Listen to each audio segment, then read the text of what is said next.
Assalamualaikum warahmatullahi wabarakatuh. Kembali lagi di pembahasan soal ASAT 2023 dan yang disesuaikan dengan kisi-kisi ASAT tahun 2024 yang akan keluar besok ya. Sesuai kisi-kisi.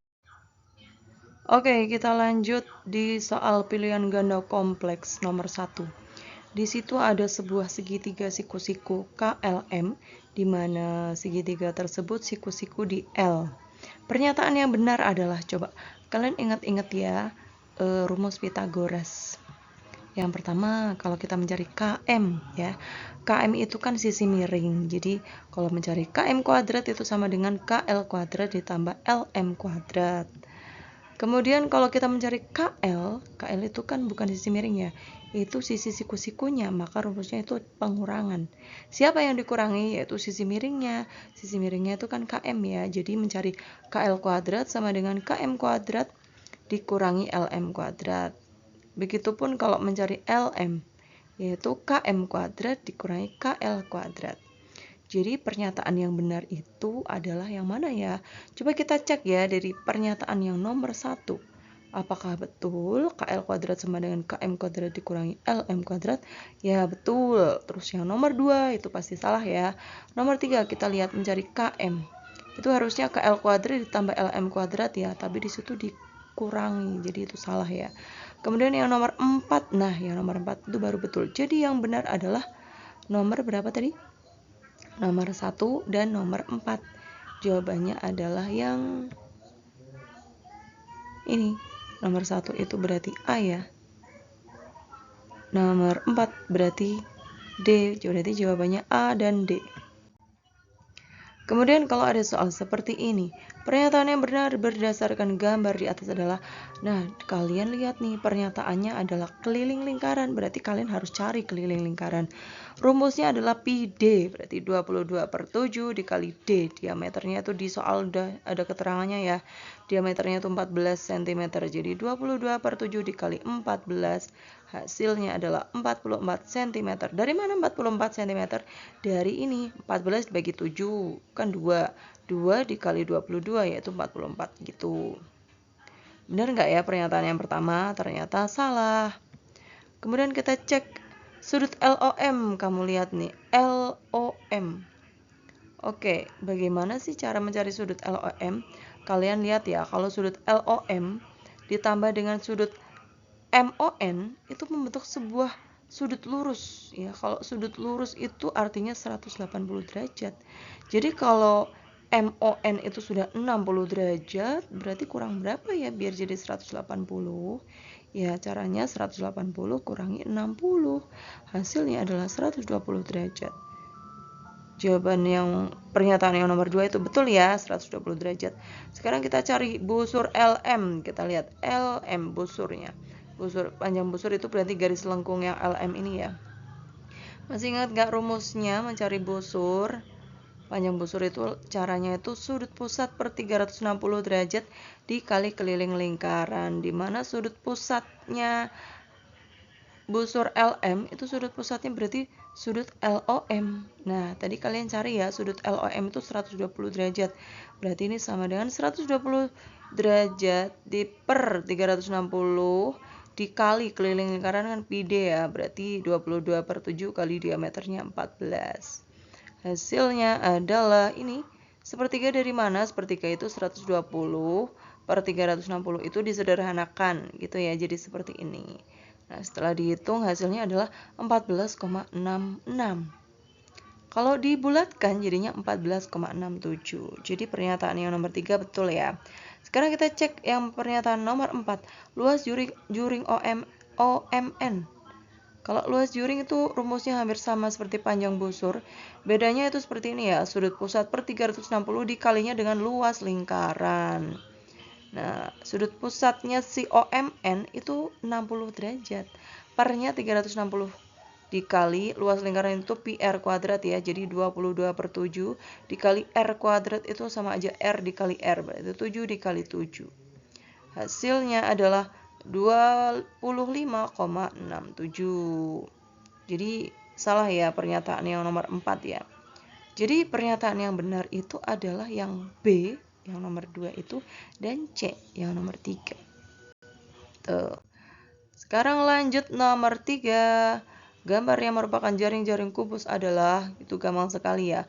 Tapi besok yang akan keluar itu kalian diminta menganalisis dari unsur-unsur prisma yang sudah diketahui atau limas, terus kalian disuruh mencari pernyataan yang benar itu yang mana gitu.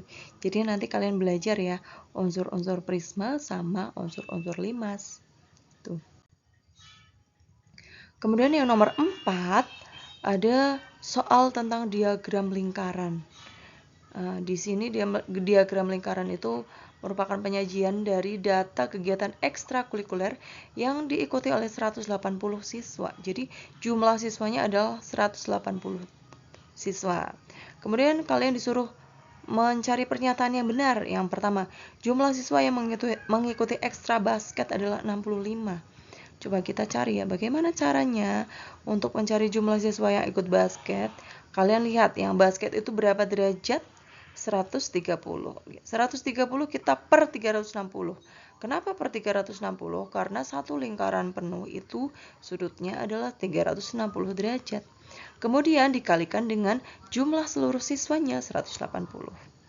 Gitu, hasilnya adalah 65. Benar apa salah? Betul ya pernyataan yang pertama. Pernyataan yang kedua, jumlah siswa yang ikut musik. Kamu lihat, yang musik itu ada berapa derajat ya? Kan kita belum tahu ya, musiknya itu berapa derajat.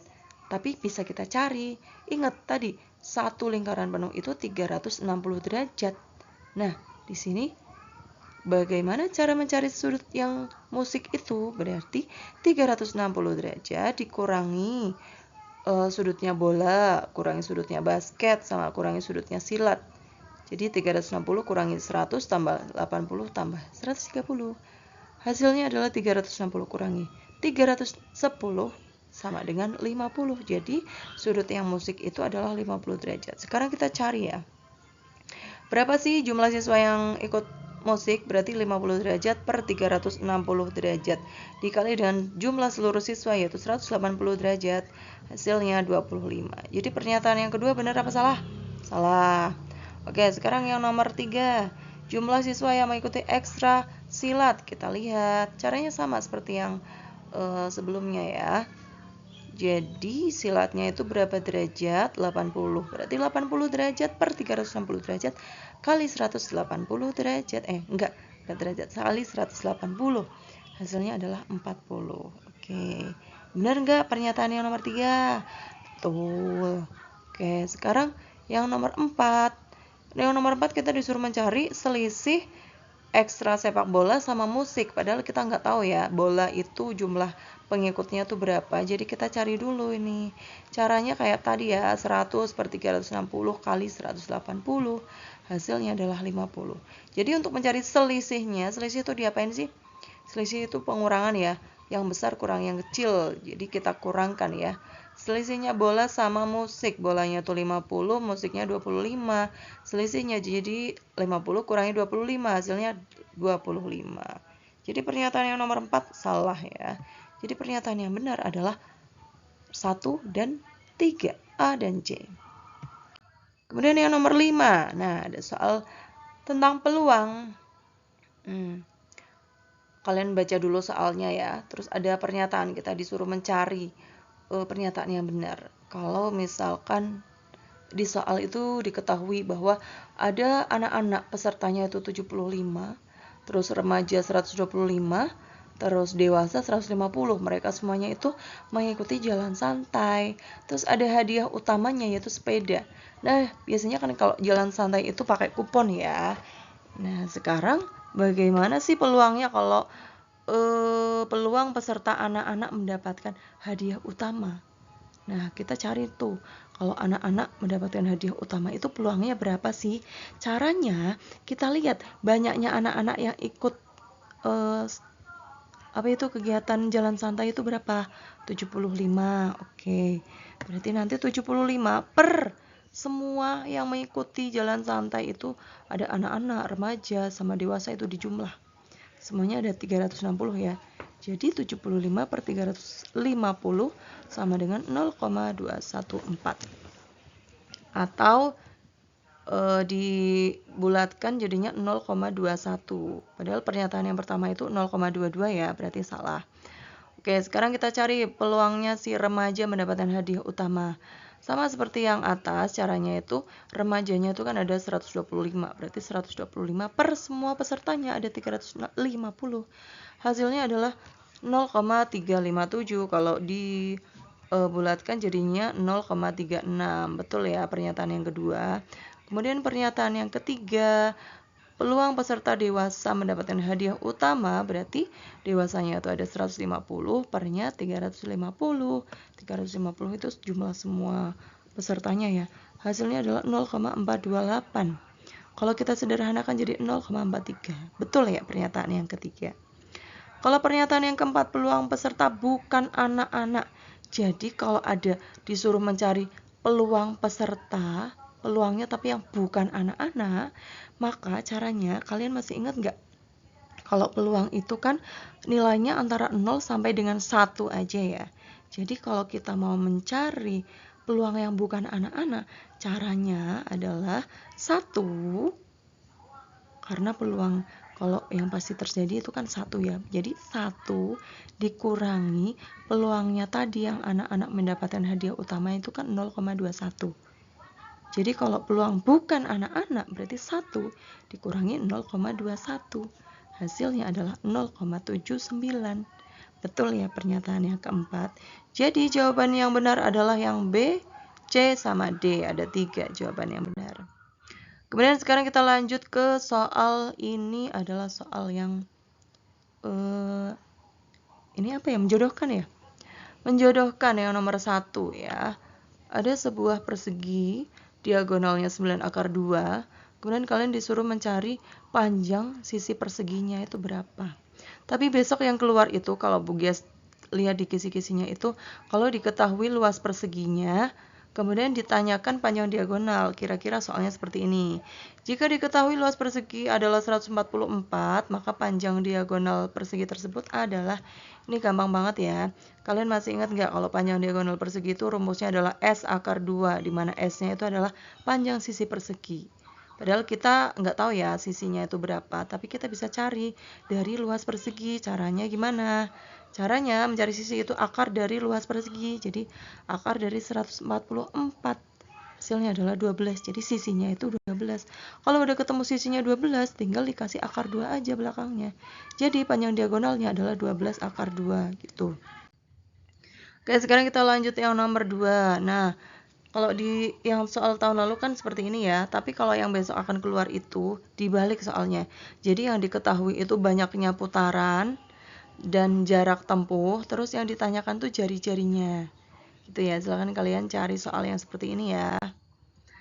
Kemudian yang nomor 3. Nomor 3 itu yang tahun lalu itu kan mencari banyaknya garis singgung persekutuan dari 2 lingkaran. Ini keluarnya di pilihan ganda. Tapi besok yang nomor 3 ini diganti dengan mencari garis singgung.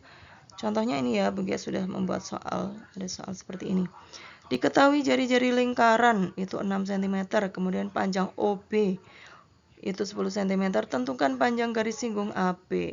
Kalau garis singgung yang satu lingkaran ini pakainya Pythagoras ya, seperti ini ya, seperti biasa ya.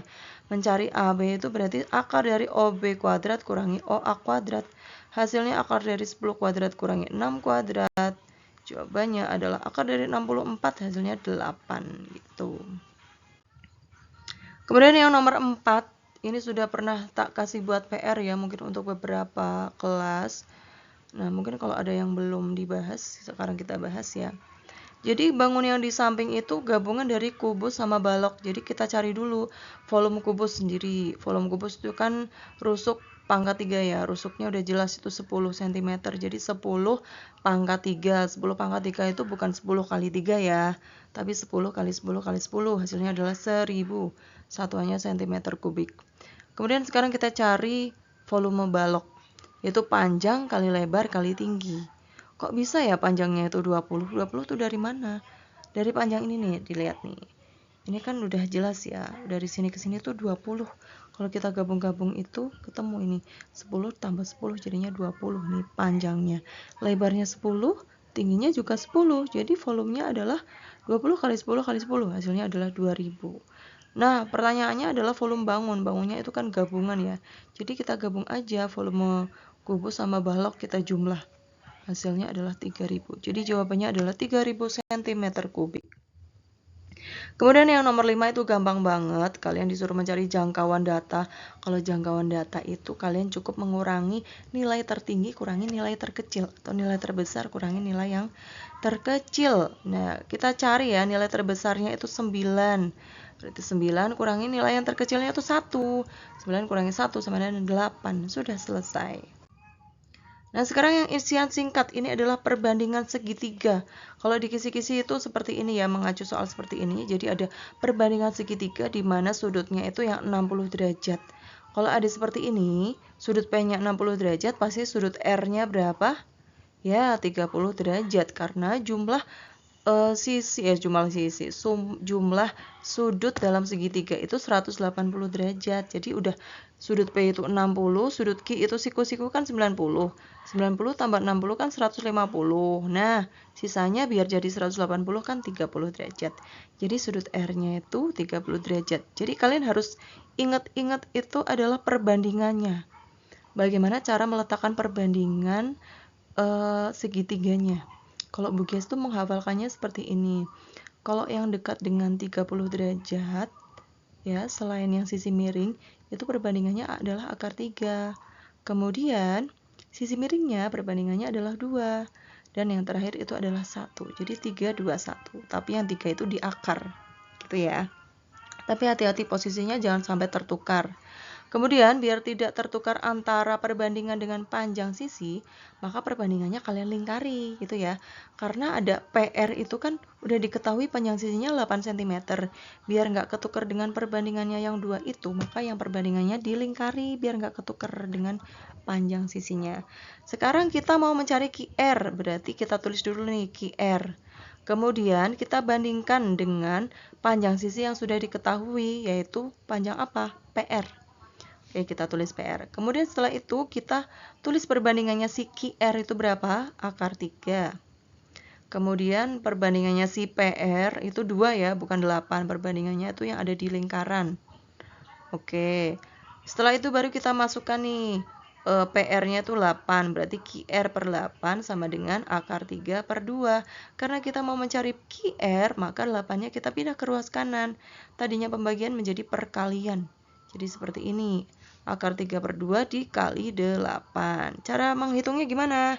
Caranya 8 dibagi yang bawah. Yang bawah itu 2 ya. 8 bagi 2. Kan hasilnya 4. 4 kali akar 3. Hasilnya 4 akar 3. Tuh, udah selesai. Terus yang nomor 2. Ini ada diketahui sebuah juring lingkaran mempunyai panjang busurnya itu 6 cm dan jari-jarinya 4 cm. Tentukan luas juring lingkaran tersebut. Nah, ini soalnya sudah Bu Gias sesuaikan ya, sudah Bu Gias ubah, Bu Gias sesuaikan dengan kisi-kisi yang akan keluar besok. Jadi kalau ada soal seperti ini, kalian pakai rumus ini ya, yaitu panjang busur per 2 dikali R. R itu jari-jari. Jadi tinggal masukkan aja panjang busurnya itu 6, jari-jarinya itu 6-nya itu dibagi 2 dulu, terus dikali 4. 4 itu jari-jari. 6 bagi 2 itu adalah 3 kali 4, 12. Jadi jawabannya luas juringnya adalah 12 satuannya cm persegi. Kemudian yang nomor 3. Nomor 3 itu Bu Gias juga sudah membuat soal yang sesuai dengan kisi-kisinya. Jadi nanti soalnya kita mencari panjang dari jari-jari yang lain.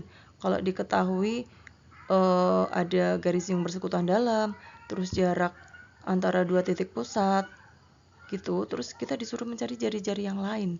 Caranya kalian bisa pakai rumus ini ya biar cepet ya. R sama dengan akar dari K kuadrat dikurangi D kuadrat kurangi R, di mana K-nya itu adalah panjang PQ atau panjang 2 titik pusat. Itu kan 10 kuadrat ya.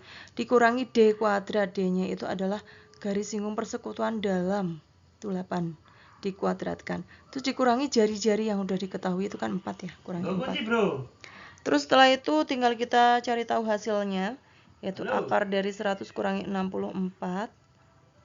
Terus dikurangi 4 hasilnya. Jadi akar 36 kurangi 4. Nah, akar 36 berapa? 6. Jadi 6 kurangi 4 hasilnya adalah 2. Oke, sekarang kita lanjut. Nah, yang ini nomor 4, tapi 4 yang uraian ya, langsung uraian saja ya. Karena yang nomor 1 sampai nomor 3 yang uraian itu sudah Bu Gias jelaskan di kelas ya. Jadi sekarang langsung saja kita lanjut ke nomor 4 yang uraian. Kalian sudah lihat di tabelnya itu adalah tabel dari UMK dari tahun 2022 ke tahun 2023. Itu mengalami kenaikan ya. Terus pertanyaan yang pertama, daerah yang mengalami kenaikan UMK tertinggi. Jadi kalian tinggal mencari selisihnya ya antara 2023 sama 2022 per kabupaten seperti ini. Ya, bisa dibaca sendiri ya. Jadi yang Kabupaten Magelang contohnya ya. Itu yang tahun 2023 itu kan UMK-nya 2.236.776 dikurangi UMK yang tahun 2022 yaitu 2.081.807 dikurangi hasilnya adalah 154.969. Nah, kamu cari selisih di masing-masing kota, Kabupaten Magelang, Kota Magelang, Purworejo, sama Temanggung. Kalau sudah dicari selisihnya masing-masing, kamu cari selisih yang tertinggi itu punya siapa? Yaitu punya Kabupaten Magelang, yaitu 154.969. Itu jawabannya. Kemudian yang B, kenaikan rata-rata UMK dari tahun 2022 ke 2023. Jadi hasil selisihnya tadi kamu jumlahkan kemudian dibagi dengan 4 karena ada 4 kabupaten. Itu cara mencari rata-ratanya ya. Hasilnya adalah 132.212,75. Gitu jawabannya.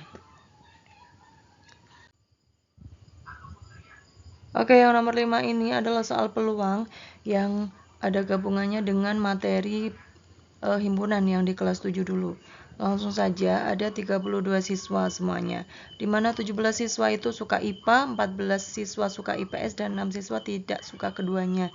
Jadi kita buat dulu diagram Venn-nya seperti ini, karena ada dua mata pelajaran IPA sama IPS, berarti diagram Venn-nya ada 2, lingkarannya ada 2. Kemudian kita tulis seperti ini, IPA sama IPS. Setelah itu kita analisis dulu ya, yang menyukai IPA itu 17, IPS 14, dan yang tidak suka keduanya itu 6. Kalau kita jumlah, itu ternyata jumlahnya 37, padahal siswanya cuma ada 32 siswa aja. Nah, berarti sisanya itu siapa ya? Jadi sisanya itu adalah yang menyukai keduanya. Yang menyukai keduanya itu berarti 37 dikurangi 32 sama dengan 5.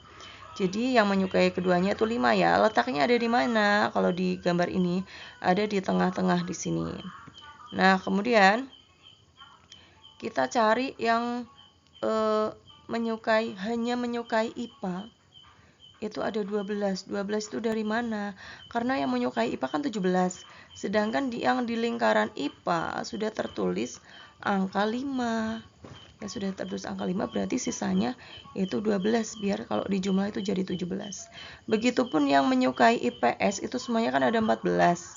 Padahal udah tertulis 5 di sini, jadi sisanya itu 14 kurangi 5 adalah 9.